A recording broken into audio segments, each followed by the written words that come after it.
You can take advantage of a lot of great strategies and features by using a digital Cornell note template. First, get the template and make a copy. Then you'll notice that the template is broken up into a series of table cells. Each cell can be typed in. So here I can click at the top and put my topic. Just as you would write on your sheet, you can type in it.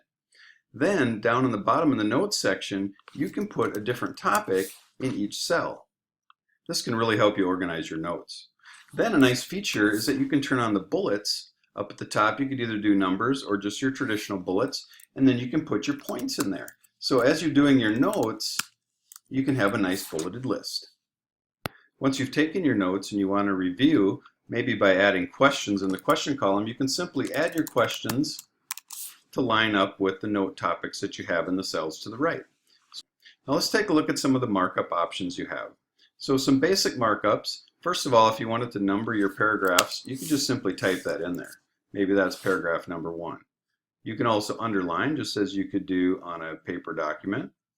Here you can also bold things, so maybe you want certain ideas in bold. You can use a strike through option for ideas that you've decided don't fit by highlighting it, clicking on Format, and choosing Strike Through. Of course, you could also highlight it and simply hit Delete, and now it's gone, and really keep your notes clean. For enhanced markup options, you can also change the text color. So here I'll highlight my text. I'll click by the text icon, make sure I'm clicked on text, and click the color I want. Now I've changed the color. So it's like having colored pencils digitally at your side. You can also change font size. So here I can highlight my font, my text, and then I can choose a different font size if I really want something to stick out. I could change the font style as well by highlighting and choosing a different style.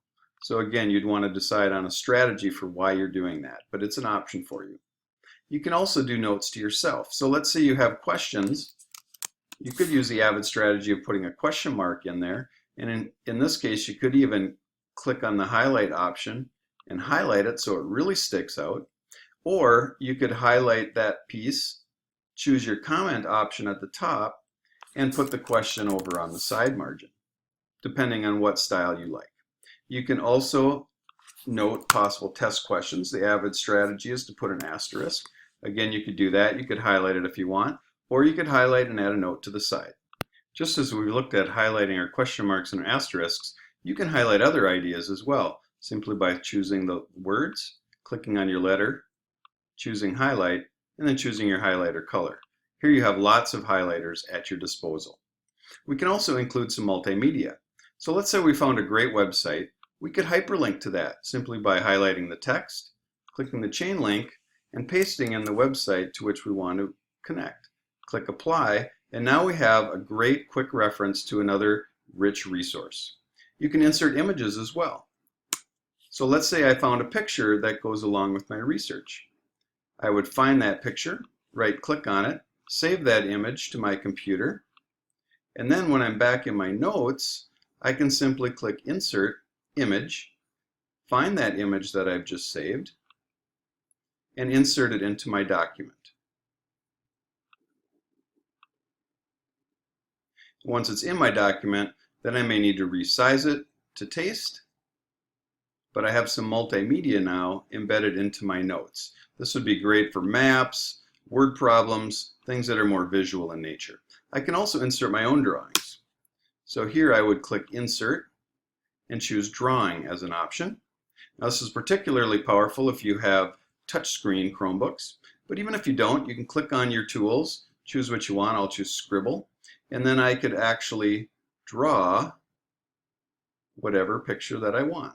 So there's my poor Minnesota, but if I click Save and Close, it puts it in as a picture into my document, so I can put my own sketches. Now you can also do some comments and collaboration that maybe are easier to do here than they would be on paper. So if I highlight something, I can add margin comments. If I click at the top and choose Add Comment, I can put my own notes on the side, maybe things that I really want to remember. This could be a question, this could be just a comment that I want to consider later on. When I click to accept it, there it is. If I don't want it later, I can always click on the 3 dots and delete it, or I can edit it. Now I could also collaborate on my notes. So if I click on Share at the top and add a friend's email address in here, now they could be a collaborator and we could peer edit each other's work, or even collaborate on a single note document so that we're taking collaborative notes. Another option is to use suggest mode. So up at the top, notice I'm in editing mode, but I could turn to suggesting, and basically that lets me keep track of some draft ideas. So if I type in new idea here, you can see it's suggesting it over to the side. If I click away, it's in green and the suggestion is saved there. Now, I'd have to click either the check to accept it or the X to reject it to make it a permanent part of my document or remove it. Here, I'll accept this, and you can see now it just blends into my document. So these are some processes and methods that you can use to take Cornell notes digitally.